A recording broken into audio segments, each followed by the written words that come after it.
welcome to Spirit Ninja's Spiritual AF podcast.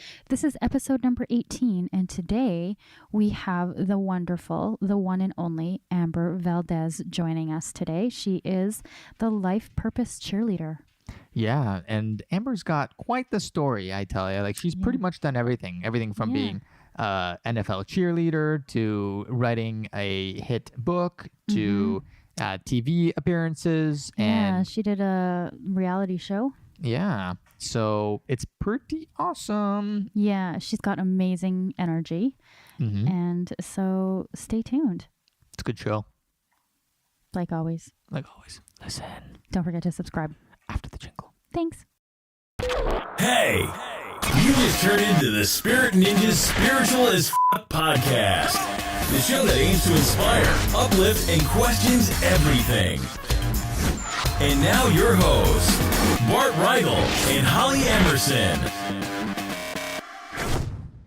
Welcome to our podcast, Amber. We're so excited to have you here and kind of play in this energy together. I'm stoked. Woohoo! Yeah. I'm so honored to be here. I'm excited to love on the Spain tribe. You know, I'm half Spanish. Oh, really? Well, I Damn, guess your no last way. name. Valdez. Yeah, totally. So sweet. My intention is to visit Spain actually this year. When my boyfriend and I were sitting in a cacao ceremony on New Year's Eve, one of the intentions we declared was Spain and Italy, as well as Cuba and Thailand and a couple other places. But Spain is on the radar. Amazing. Yes. Well, you'll have to keep us posted. Oh, you know I will. Yeah. We're on Mallorca, so can I tempt you with the islands? Hang out on tempted, that. Okay. Steve. Perfect. Let's just work while I'm there. Make my boyfriend real happy. Yeah. Amazing. Yeah. So for those of you listening who don't know Amber, did you want to do like a little intro on who you are and what you do? How you got to where you're at? You've got quite the story. Yeah. Well, I was sitting up in heaven in another dimension, and I sat down and I asked my guides, what do I want to learn? No. It was kind of true, right? And then all of a sudden, Boom. I showed up on December 28th, 1978, and boom, I arrived. Soul design, human design, all that juiciness. But yes, thank you for having me. My name is Amber Valdez, and I'm a light worker, a former NFL cheerleader, 10-year TV entertainment news host and reality star that realized, although that was fun and all, it really didn't matter. So now I am on a mission to guide and inspire 1 million plus light workers to love themselves, own their worth, and do whatever it takes so they can live their soul assignment and get paid to change the world. So I do that through the power of live stream, my best-selling ebook, my online coaching programs, and collaborating with some of my favorite people in group programs all around the world. And I'm pretty much just like eat, breathe, and sleep this work. It doesn't feel like work, which is why I was like, oh, when I'm in Spain, let's do a workshop. Yeah. Totally. So like blessed that I am a human in this lifetime and that I finally get it. And I really gave myself permission to just live it and own my soul assignment. So I coach mostly moms, entrepreneurs, a lot of network marketers, but mostly light workers with a big vision and that really just need support and are ready to just own their soul assignment and allow me to be the wind beneath their wings. So yeah, I got a no bullshit approach. I think one of my students called me yesterday the bullshit police. Hilarious. I was like, can I quote you on that? And she's like, yeah. So yeah, that's what I'm up to, girl. Just and gentlemen, just serving, really. That's awesome. I love it. You talk a lot about soul assignment. So how do you work with people who already know what their soul assignment is, or is that something that you help people do, uncover what their soul assignment is? Thank you for asking. I started using the word soul assignment after I became a diehard fan of Nako Bear. Do you guys know who Nako Bear is? No. Oh my gosh. You're like, Well, okay. So he's this incredible singer, songwriter, rapper who has an incredible journey. He was a child of a rape. He ended up being in and out of the foster situation, ended up coming to peace with like his real parents and, accepting all of that. And he's a singer and he's incredible. And so he sings a lot about I'm getting chills just thinking about his music. And it's Nahko Bear, Nahko Bear. He's just fantastic. But he talks a lot in his music about where souls on assignment, bodies on consignment. Ooh, I like that. Mm-hmm. I mean, hello. And so, yeah, his music is medicine. And so I started using soul assignment because I call myself the life purpose cheerleader. And I feel like purpose is a word that just gets so thrown around, kind of like spirituality and consciousness. Like there's a couple words I think get kind of overused. And so I am the life purpose cheerleader. And I think that life purpose pretty much translate into your soul assignment. And so as I dive into human design, I'm being mentored by my coach right now in human design and soul contracts and soul assignment. And I know in my heart that when we're born, we of course have our genetic coding, right? Which is the way we look. And probably if you looked in your lineage, you looked like your grandma and your great grandma, your grandpa and your great grandpa, and so on. But there's all this data and science around your actual DNA that science throws out and is like, oh, we don't need that because it's not genetic. But we have this coding that as soon as we leave our mom's aura and go into our own aura, we're imprinted with DNA from where we are, what time, where the stars were aligned to create our personality. So human design is kind of like astrology on crack. But as I really kind of merged those worlds, not crack, that was not a good word, on steroids, even better word. As soon as I really merged those worlds and I started to learn that my soul assignment is pretty much what I'm doing, it was like this light bulb went off of like, oh, okay, I can just do it now. Like it was like this confirmation. So as I learned the human design, it helps with the students that don't know or they're pretending not to know. Because like, let's get real. Everyone freaking knows, but they say, I don't know what my purpose is. And it's usually your mess. Your mess can be turned into your message, and your pain turned into your purpose, very much like Nahko Bear, right? Like he had this crazy, like being a child of rape and like learning to own that and living in foster care and like forgiving his mom and dad and like all this crazy journey. He was able to turn all that pain into his purpose and message, which is now music. So I'm a big, big stand for us stopping running from our soul assignment and our life purpose and just owning that shit, because as soon as you do, you don't fail. Like spirit's like, let's go. Because it's just that thing.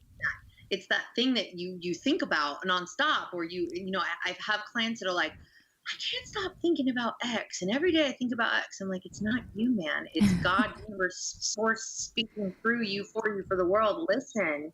So it lights me up, if you can't tell, to like remind people why they came and like say, I got your back. Let's do this, because the world needs all of us to be doing that thing, you know, and not wasting our beautiful effort and energy on paying the bills. Yeah. And I mean, it's important to realize that, you know, the bills get paid in the process as well. Like we're not going to end up homeless or anything like that. Like we're going to be supported, and in fact, so much more than we were before. Yeah. Like way better than we can imagine. Yes. But it's that beautiful ego and that fear, and, you know, of, well, what if, you know, and I think I talk a lot about this with my tribe too. And it's like, you guys probably get this. Our parents were programmed by parents. Yeah. I'm 38, but that whole generation was the Great Depression, the war. They were in such scarcity, people coming from overseas, fighting for jobs, fighting for land. I mean, there was all this competition and this scarcity. And then you add war and losing all your family and people going hungry to the mix, and, you know, Hitler killing everyone for their religion. Like there was just all this fear and this like fear of living and surviving that poor generation didn't really get to own their feelings. Like, oh, completely. They had to come out. And so then we have those kids being our parents who are like, get a 9-to-5, get benefits, and, you know, oh yeah, work has to be hard, and, you know, you're not here to be happy, kind of thing. Like happiness is over here. It's like just take care of your family and put food on the table. So we get to find compassion for our parents and heal our lineage now by saying our feelings do matter, our emotions matter, and we don't have to live in that fear-based programming of just like get a good job and go to college because it's the safe thing to do. Yeah. Right? Yeah. 100%. And I heard you talk about the healing your lineage before. And I love that because not a lot of people talk about it or are aware of it. And so I thought we could dive more into that conversation too, because that's so much tied to like our soul assignments. Like I feel like we've got more than just one, you know, there's like the healing that takes place. And when we heal our whole genetic line too. And for me, I'm actually adopted. So I've got 4 genetic lines that I have to work with. And so it's just like, it's a really interesting process and not a lot of people know about it. So would you like to share more about what that is? Yeah, for sure. Thank you for sharing. And boy, girl, you got your work cut out for you, huh? Some genetic lines are harder than others. You got your birth parents and your earth parents, and then you have all their stuff. So you got a lot of karma. So I honor you for that. It's beautiful. So yes, my belief system around healing our lineage has really come forth with, I mean, I have a really, well, up until this lifetime, I have a really challenging relationship with my birth mother, my mother. And her mother and her mother and her mother and her mother. And I started to see this as I started to dive into a lot of emotional intelligence training, sitting in ceremony, really working with shamans and like getting to the root of like, this is a deep wound and really going, for so long, I didn't want to be a mom. And I was scared to be a mom because my mom was very verbally, emotionally abusive. And I healed that through being a nanny, right? And being a TV host in LA and running from auditions and picking up 4 kids from school with, you know, dogs in the car and really feeling that and going, I could do this. Like, because my mom made being a single mom this like such heavy thing. And we were reminded how broke we were and the burden of me just being alive and saying some really mean things to me when I was little, like I should have aborted you when your dad wanted, and like all of this like programming of like I'm a burden. Ew. And then having heavy. And then I had this birthday wound because my birthday 3 days after Christmas that it's Amber's birthday, like oh God, here's your birthday Christmas present and we can't have a party. And it's like all of this stuff with my mom and really getting like, as I heal, my mom heals. And as I heal that, she'll heal that. And so very much what I was speaking to about the whole DNA coding, we are carrying DNA, not just genetic DNA. And if you think about it, it makes so much sense, but we don't really learn about this stuff. But if you look like your parents, you've got to know that something in your being has to also carry the trauma and carry the pain and carry all of that through and show up in your beingness, right? Yeah, well, we're energetic beings, so it only makes sense. Yeah, and so I think that a lot of the time, like I'm supporting my boyfriend with this because he grew up in Cuba and his mom like literally watched her mother burn herself in front of her.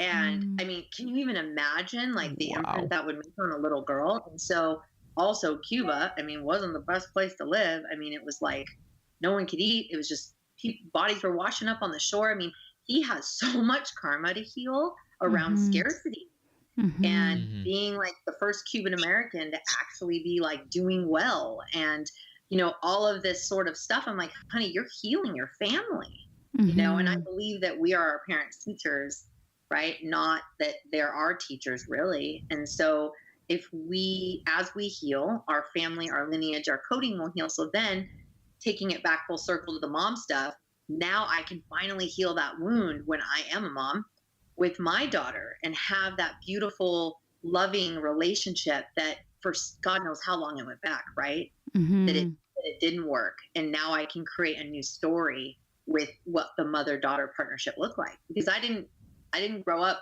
I don't remember my mom holding me, kissing me, like any of that. Like I don't have any memories of that whatsoever. And so I was in my divine masculine for a very long time, and I'm still in that, but at times, but really just recognizing like there's so much power when we take on our own healing. We're changing the tone for the next, kind of like with the environment. Like we want to leave the planet better than we came. And it's the same sort of thing, I believe, with our lineage. And and how we live our life and how we choose to feel and heal, you know? Yeah, totally.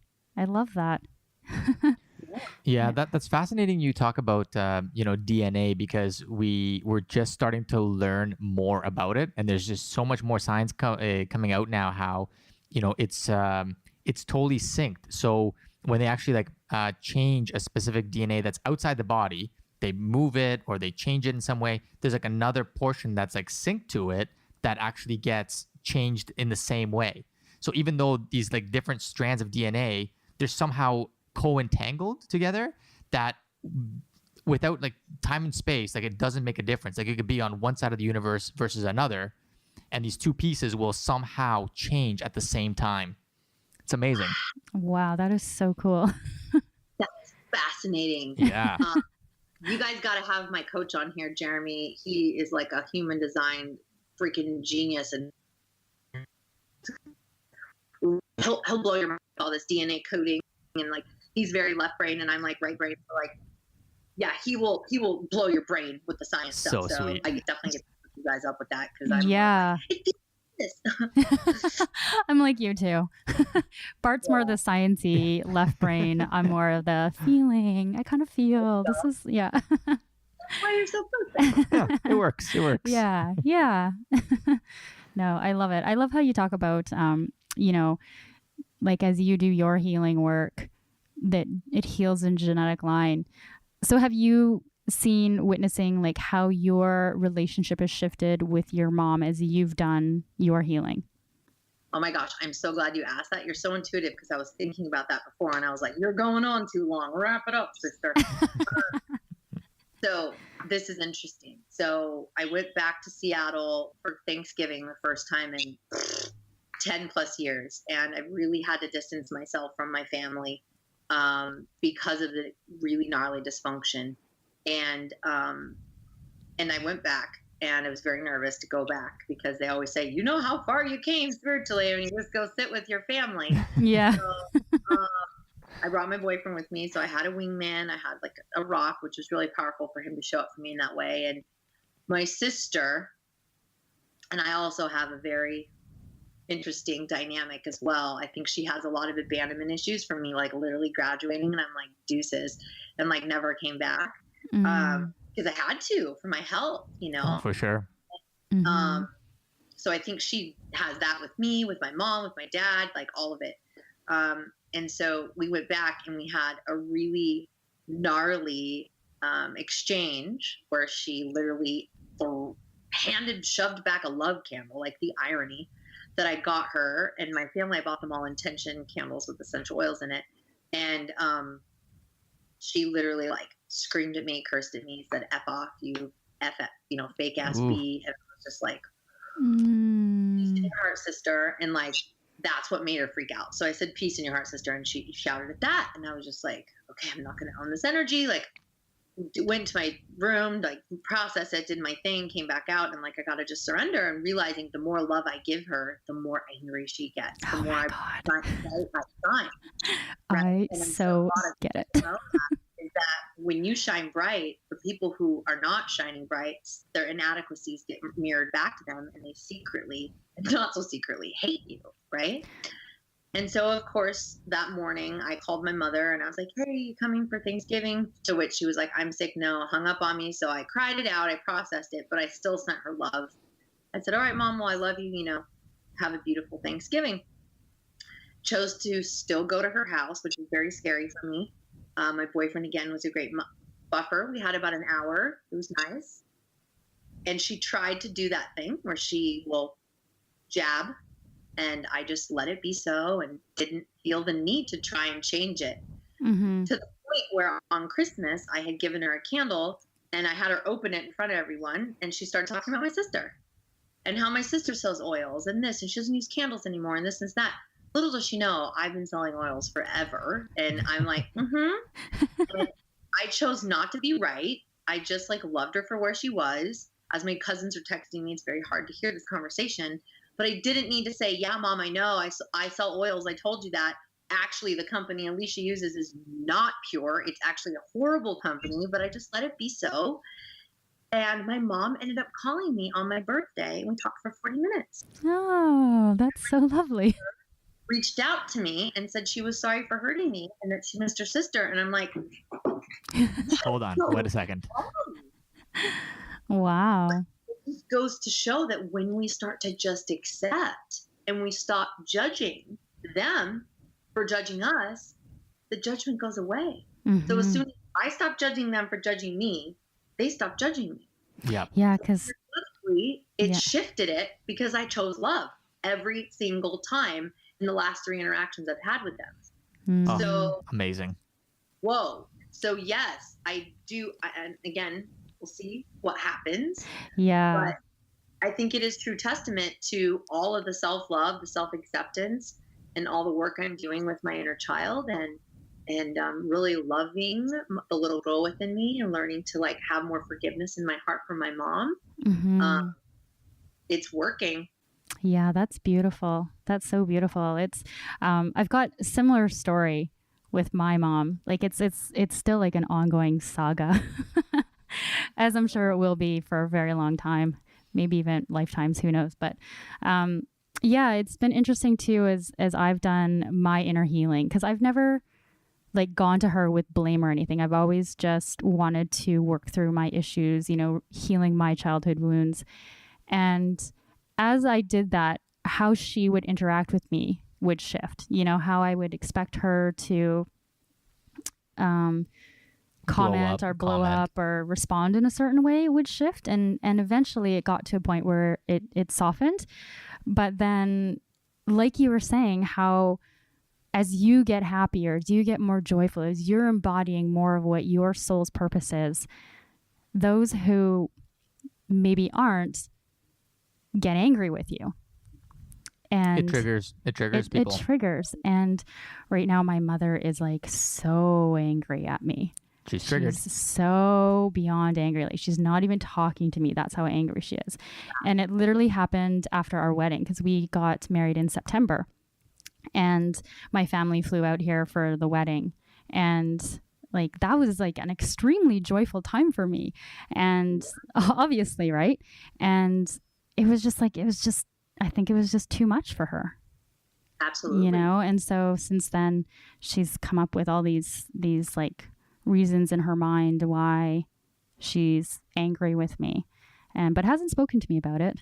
Is just holding on to this anger. And so I'm always trying to like send her love and compassion and light and just see where we end up, you know, because it's an interesting roller coaster, because I've seen the shifts as I've moved through and healed certain things, but it's like an onion. It's like layers of an onion. Like as I heal, I get to another layer and then I'll heal that. And then there's more. And it's just like, this is, I guess, just the next stage. Well, the way that I see that though, is like, as you're doing your work, I mean, there's like this, like almost like a crust around her, and she's just in this like crusty ego state.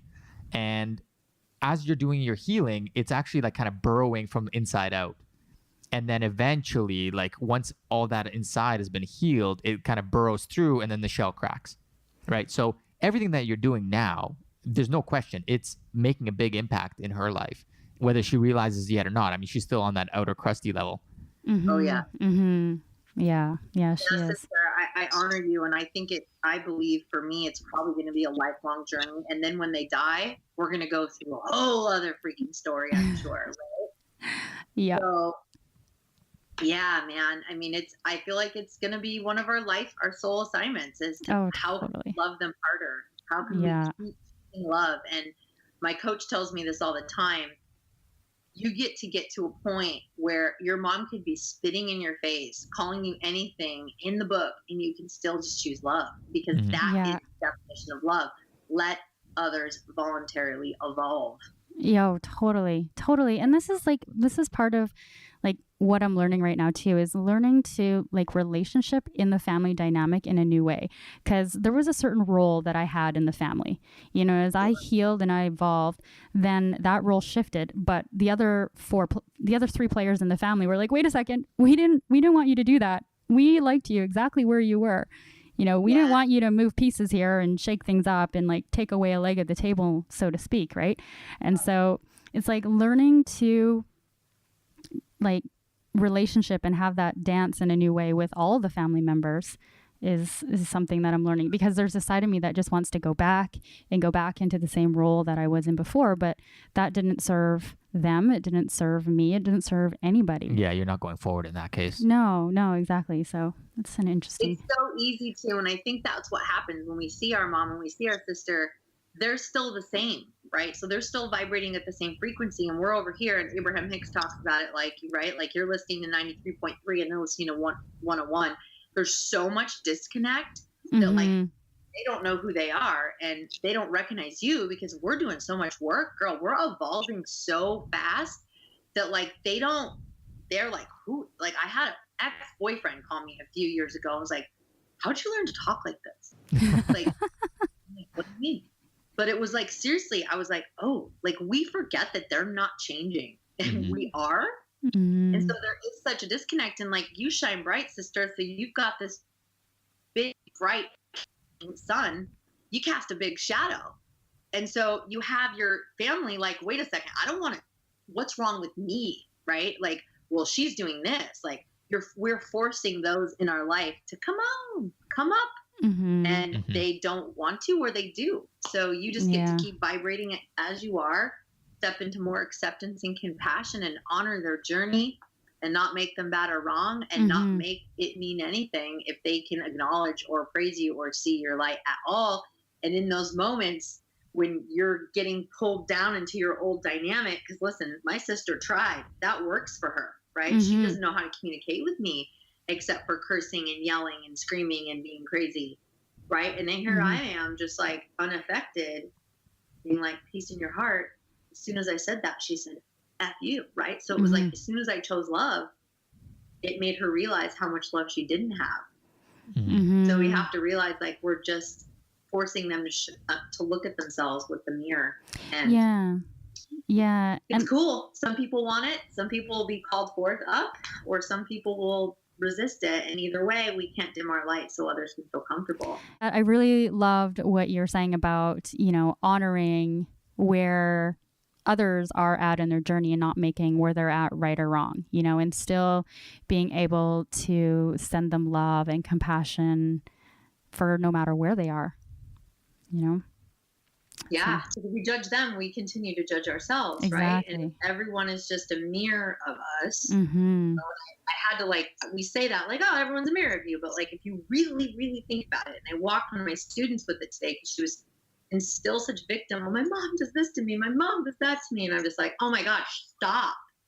Like, at what point are you going to stop making your mom bad or wrong because she can't love you the way you want to be loved, sister? Yeah, until you change that thought within you, and then she'll change everything. And it's not just relationships. We're talking every single situation in your life, everything that you see around you, every situation, every person you meet, every financial issue, every job situation, everything is a reflection of what's going on inside you. You create your reality inside out. And this isn't picture seeing. Like, we're not seeing anything. We're projecting everything that we're seeing. It sounds like a weird esoteric concept. I mean, it is kind of, but I mean, we're only just starting to scrape the surface and like understanding it. But this is actually the way that it is. Yeah.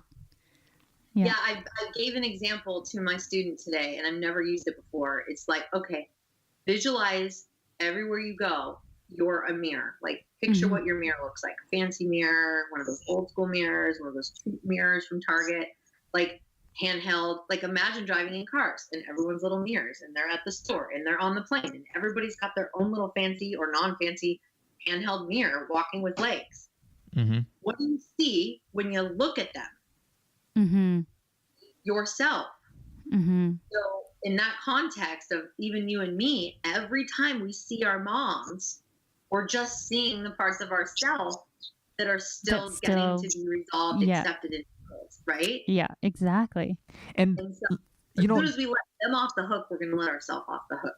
Yeah. And this is something that we should be grateful for. When we can reach that place where, everything is in fact a mirror, and we see that, then guess what? We are now empowered to see those things that are hidden within us. So if somebody triggers us, if some situation triggers us, then it's like the universe basically telling you, it's like, hey, look at this. There's an opportunity that you can heal this finally. Mm-hmm. And then now you can just let it go forever. Mm-hmm. Congratulations. You're welcome. Yeah. You're welcome. Or you can run. It's like I was up against it with my boyfriend last week, and he's just very much starting to grasp the concept of like what I'm about in the world. Like it's like, you don't know how far I've come. We have Buddhas in our house and crystals, and I use oils, and I did ayahuasca, for God's sake. It's like, and this man never smoked weed. Okay, so I'm like, prove. He's like, I'll come to Kundalini with you. I chanted.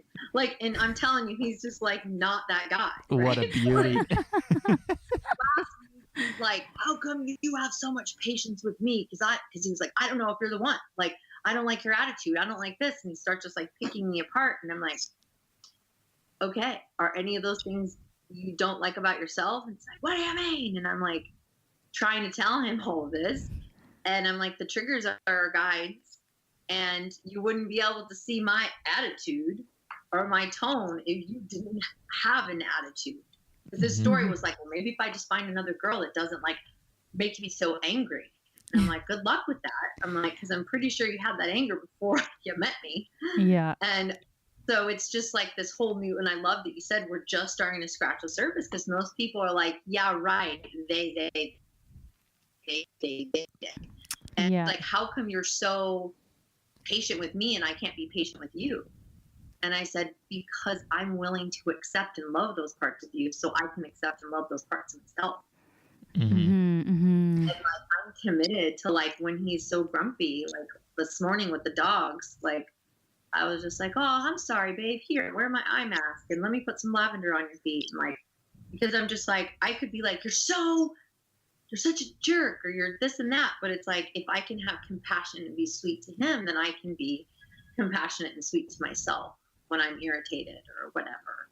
Mm-hmm. So.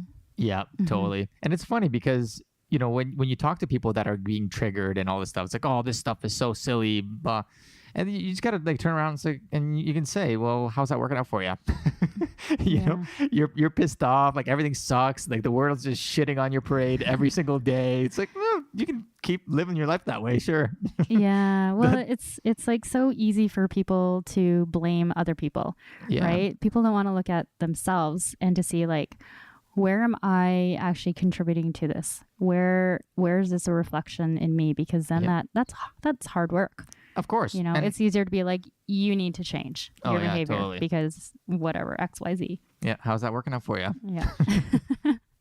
Self-awareness is one of the biggest gifts, because and you guys obviously see it too. And we even see it with like some of our most challenging relationships, like self-awareness. And where are we not self-aware, right? Where are we still blinding it out and not wanting to face off? Because facing off is not easy. No. It's not easy for me to find the love and compassion for my mother and, my sister when someone's screaming and calling you names. Like, it's so much easier to take the lower road. But no, I don't do that anymore. I'm too evolved. That's what's called the spiritual ego, Bart. I don't have an ego. I have never arrived. One of Knockaware's quote was, as a master, I know nothing. As a student, I know everything. So good. I like that a lot, actually. I like that. We got to look this guy up. Yeah, totally. I've never heard of any of his music. Is he on Apple Music? I got to scope him out. You're Medicine for the People. You guys are about to be blasting it every day. There's this song called Aloha Keua. Aloha Keua. I think he's half Hawaiian. But at any rate, you'll probably cry the first time you hear it. Amazing. Also, guys, the YouTube video, which is absolutely beautiful. Awesome. But my intention is actually to shoot a video like with all my favorite people from like all over the world, and like have everybody sing the song and like edit it really cool. Nice. Nice. I like that. I like that. Yeah, totally. 100%. Gotta memorize the song, so. That's super awesome. So you do these boot camps for people. Let's talk about your boot camps that you offer and like how people can connect with you and work with you. Thank you. So the boot camp, so I basically blew up on a live stream platform called Periscope. I don't know if you guys know about that. Yeah. Mm-hmm. Okay. So Periscope is the whole reason why, well, being in Kundalini yoga and getting the download from Spirit to get on Periscope. And I was like, what the heck is Periscope? And I didn't listen. And then, the rule of threes. So finally I listened, and next thing I know, I was from 700 followers to 10,000 overnight. And I was just getting on and sharing my truth and speaking some really powerful insight and knowledge and inspiration with sticky notes, which you can see everywhere. And it's honestly just a way for me to kind of keep myself on pace, but also to make sure that I was remembering the affirmations that I wanted to share. And so one day I was like, Spirit said, you should do a boot camp, because people were like wanted to work with me, but I didn't really even know what that meant. And I was like, you know what? I'm going to do a boot camp. I'm going to do 4 weeks with me. If you guys like this, you're getting value from my live streams every day. Think about 4 weeks together, intimately, just us. For the first 10 people that send me $97 on Life Purpose Cheerleader at Gmail, I'm going to give you this boot camp. So next thing I know, 1,000 people, $1,000 in like 2 hours. God, I guess I have to do this boot camp. What am I going to talk about? So that's why I tell everyone, just because you don't have a website or a landing page or a fancy anything does not mean you can't just create. And so all of a sudden I was like, I called it the Turn Your Crazy into Your Purpose Boot Camp. I love that name. Thank you. Because a lot of people are like, that doesn't make sense. I'm like, listen. Oh, it totally makes sense. It totally makes sense. So it makes sense for me because, number one, Steve Jobs says that people that are crazy enough to change the world do. So I'm not kind of crazy. Okay. And I'm committed to a tribe that's that kind of crazy. My family thinks I'm crazy. Okay. They've always thought I was crazy. My hoo-ha, my mom, Pollyanna bullshit, like positivity, all this, right? Just like, they all think I'm crazy. They didn't watch my show on TV. They didn't buy my book. They didn't support my trips to Africa to build the wells. Like, they zero support, big fat zero. Yeah. So I was like, okay, I'll own that crazy. And I realized that all these crazy things I do, like meditation and affirmation and law of attraction and forgiveness and self-love and mirror work and all these things, chanting, that most people think are crazy, are actually the things that changed my life and allowed me to shine bright and live my purpose. So I'm like, why not create a program where I can let other people feel that and do that and give them permission to. So that's kind of how it was created. And we're on our final one, ends tomorrow, 13 women, like, my most powerful group yet. And I'm committed to doing them once a quarter. They used to be 4 weeks. Now they're 6. They get a one-on-one session with me to break through their stuff. They get buddies and they get accountability and they get weekly growth work assignments. And this week is self-love and it's super juicy. And just getting so much resistance to like doing the self-love acts and like doing mirror work and like, they wrote a juicy love letter themselves. Like, it's just great. So, I love it. Yes. Love it. My heart is like full. So yeah, I'm intending by the time this airs, I think there'll be one coming up in probably like a month or 2. Yeah. So you guys, anybody out there is interested in breaking through their bullshit in a fun way and working on themselves and not making it so serious, I definitely encourage you to get on the waiting list too. Yeah. And it's a virtual thing, right? So people can join from all over the world? Yeah, I have students from all over the world. So Germany, Australia. I haven't had anyone from Spain yet.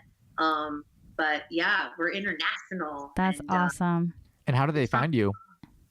Huh? And how do they find you? Life Purpose Cheerleader on Instagram, Life Purpose Cheerleader on Facebook, lifepurposecheerleader.com, and Amber Valdez on Facebook. But I think I'm almost at my maximum friends there. So just get over to Life Purpose Cheerleader and you can find me that way. That's awesome. Yeah. Very exciting. I like juiced. it. I like how you just kind of like jumped off and did it and just offered it and was like, oh, I guess I have to do it now. Because we're building a course right now. And like, I feel like there's so much I have to do and like, I'm putting it all together. And then once it's done, then I'm going to sell it. But I like how you're just like, no, I'm just going to go for it. Sell it now. Yeah. Because, this whole like getting ready to get ready.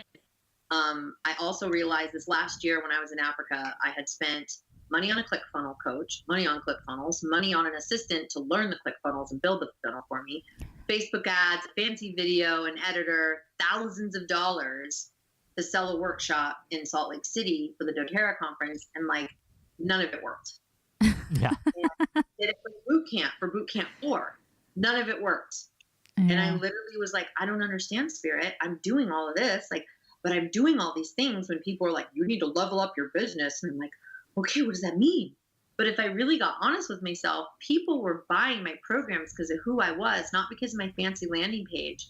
Mm-hmm. And all that stuff was the doing, not the human being. And so Mm-hmm. I just invite you guys, like, that's when I said I'm doing the live streaming boot camp. It's like, my jam is not to have all these funnels and fancy pages and stuff. And like, I get that you have to have some sort of something, but to make it harder, just announce it and speak it and say, if you want it, like, send them a questionnaire and have them fill it out. And right now I'm using Messenger, and it's like literally the last boot camp I was able to enroll everybody just from Messenger. Wow. Sending them the questions and having them reply, and me tapping in and seeing if they're a good fit, and then sending them the link to pay.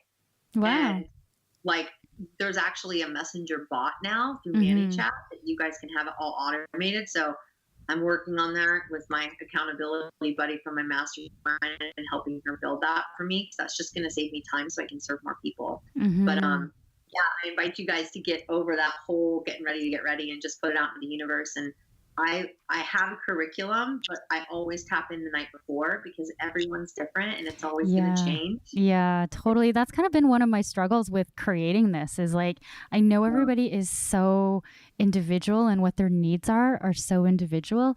And so I like took a step away today at this one part, and I was like, oh, but I know, like, how can I serve everybody to the best way that they need me to serve them, And so anyway. Is yours an automated program or a live program? It's going to be automated. Okay. Yeah. Yeah, but there's going to be live components. So there'll be like Facebook Live. So there'll be a private group where we can connect in, and I can answer questions and be present in the group, and private calls as well. That's awesome. Yeah. Yeah, I do private calls and then the Facebook group and then the live stream, but lean into doing the live coaching. I mean, it's really rewarding and really powerful. And then you can kind of navigate your curriculum, as you go, because not one boot camp has been the same, because the women in there are different. They're up against different shit. Yeah. And so do you do that on like Zoom? Yeah, on Zoom. Okay. And have all the, yeah. Okay, cool. Yeah. Fun. Really fun. And then you can see people's faces and you can gauge. And then if someone's getting really emotional, you can support them through it. It's like Facebook Live is, you can beam people in now. Mm-hmm. But in order to get a gauge of all the women, because sometimes some of the most powerful coaching moments happen in the collective experience. And oh, totally.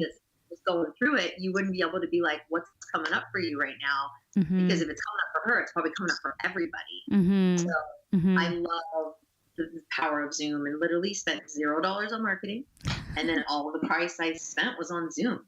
Yeah. So you guys can build programs without them having to cost you all this money to do all these things and have webinar jam and all that stuff. I mean, you could do it, but I just Facebook Live and Periscope as my webinars.